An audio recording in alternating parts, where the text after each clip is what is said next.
Hey Space Rangers! Today we are going to be talking about and starting off our geology unit. Geology is going to be the studies of land features and rocks. We are going to do tons of different activities in this unit, so we need to start off with exactly what we need to be effective scientists for this unit. The first vocabulary word we are going to focus on is tools. In science, you need lots of different types of tools to be successful and to be able to conduct your experiments. So let's think about it. What different types of tools do we use in everyday life? Can you eat your food with your hands?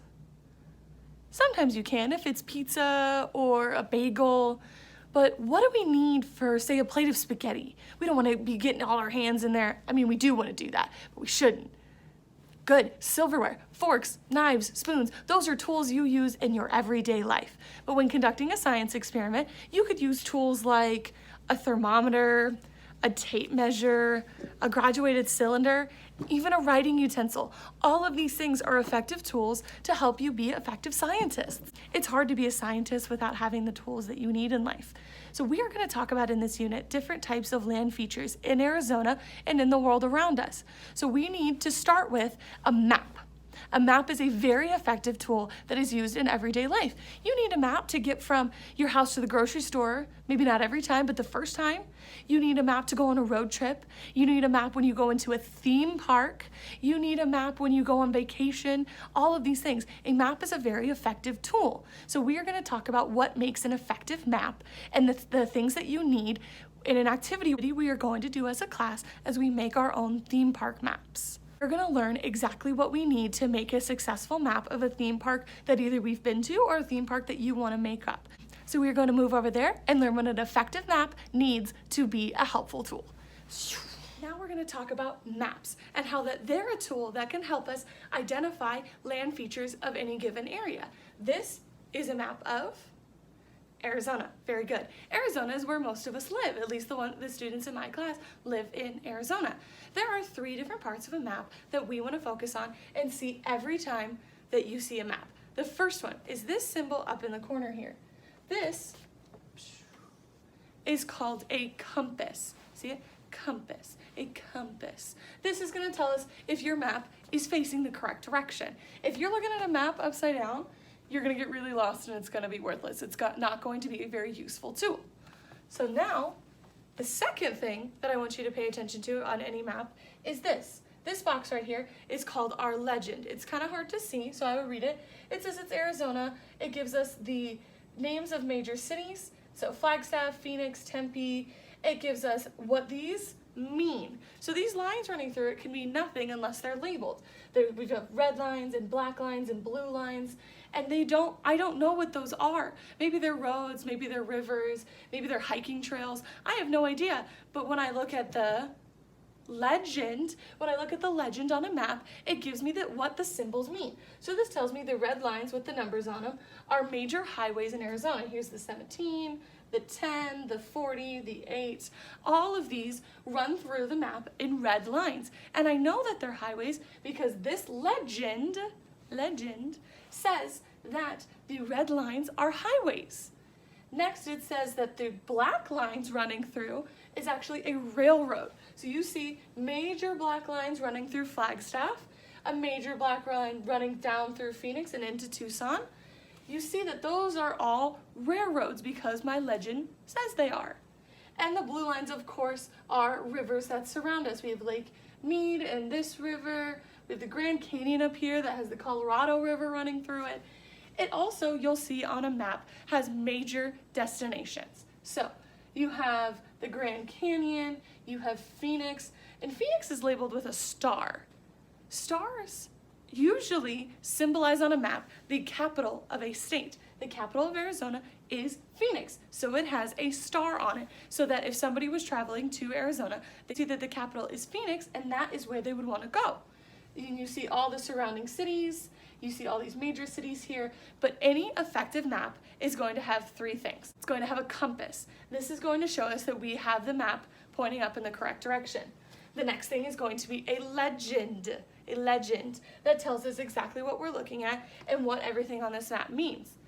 And within the legend is going to be symbols. So we have a compass, we have a legend, and we have symbols. And these symbols tell us what exactly this map says. So any effective map will have all three of those things.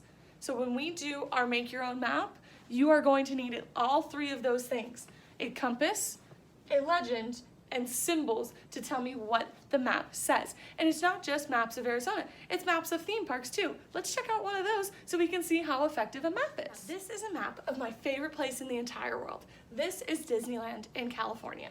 And you can see it is an effective map for how much information there is on it. We said there was effectiveness of a map is quantified by three things. It has symbols, it has a compass, and it has a legend to tell me what those symbols mean. So let's find each of those on this map. I can tell you right now, I can see the compass right here. This shows me that I am looking at this map the right way, that I don't have Main Street up here and Toontown down here. That would make no sense. I would be going every which direction trying to find Space Mountain. So next, symbols. There are tons of symbols on this map. Every number means something. Maybe it means a ride, maybe it means a restaurant, but how am I supposed to figure out what those numbers mean? Bingo, a legend. Theme park maps have huge legends. You can see all of these different colors signify different places in the park. But if you come all the way over here, this is the main legend of this map. It tells me all these little symbols. There's first aid symbols, there's bathroom symbols, there's where the baby care center is, where you can meet characters, where there's fire exits. All of these are super, super important when you are making a map of a theme park. So when we make our own theme parks, these are all things I want you to look for. You need to label where all of your things are. If somebody's looking at a map and they're looking for the bathroom, they should be able to know where it is like that because they see the symbols, the legend, and the compass. Those are the three things you need to make sure you have on your theme park map. Now let's go review what an effective tool is, the vocabulary we've learned about maps, and the directions for our activity. I want to talk about something you can try at home with geology and what nope. Now we're going to talk about the activity we are going to do as a class to learn what an effective map looks like.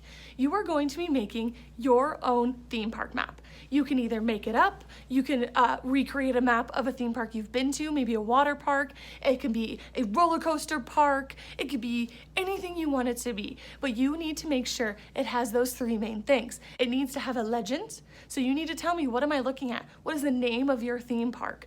What are those symbols that I'm all looking at? Yep, that's number 2, symbols. We need to look at all the different types of symbols that you may need to make an effective theme park map. Tell me where those bathrooms are. Tell me where all those restaurants are located. Tell me where first aid is. What if I have a lost kid? Where does he have to go? Look at different maps online to figure out what exactly makes an effective theme park map. And 3, it's gotta have a compass, guys. I gotta see, if I pick up a map, which direction I need to hold it in to make it an effective map for me to read. So I want you to get a simple piece of paper, printer paper, 8x10, really easy, and draw. Just start out by drawing the map. That's super easy. Then make it more detailed. Put those symbols in there. Maybe add some rides and restaurants. Maybe add the restrooms. Figure out exactly what you want for your amusement park. Make sure you name it. Then you have to add that compass, that legend, and those symbols to make sure if any old plain Jane off the street picked up your map, they'd be able to read it and know exactly where they need to go.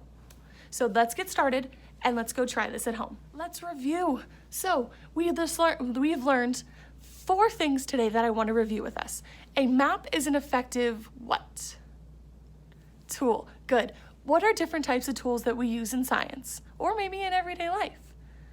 Good. Silverware, graduated cylinders, thermometers, maps, rulers, all of those are different types of tools that make it easier to be an effective scientist. So tools is our first vocabulary word for the day.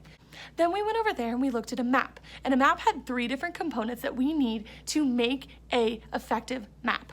The first thing is a compass. A compass shows us the direction to make sure that our map is pointed in the right direction. Second was a legend, and a legend is filled with, the third one, symbols. Good. Symbols. You have a compass, you have a legend, and you have symbols. A legend is going to be a box on the map that says exactly what the map says. It says that this is a map of Disneyland, this is a map of Arizona, this is a map of my house, this is a map of my school. So I know exactly what I'm looking at if I pick up that map. That legend tells me what I am going to be reading on this map. Now, that legend is filled with symbols, and those symbols tell me what every little doodle means on the map. So you'll have stars for capitals, different colored lines could mean roads and rivers and railroads like we saw on the map of Arizona. Maybe they mean different lands like we saw in Disneyland, but we need to know that when reading a map. Not all maps read the same exact way. So you need a compass, a legend, and symbols to make maps an effective tool. Good. So this is just our intro into geology. We're going to be playing with different types of landforms and different types of dirt. So please stay tuned as we go into the wonderful world of geology. Go do your homework.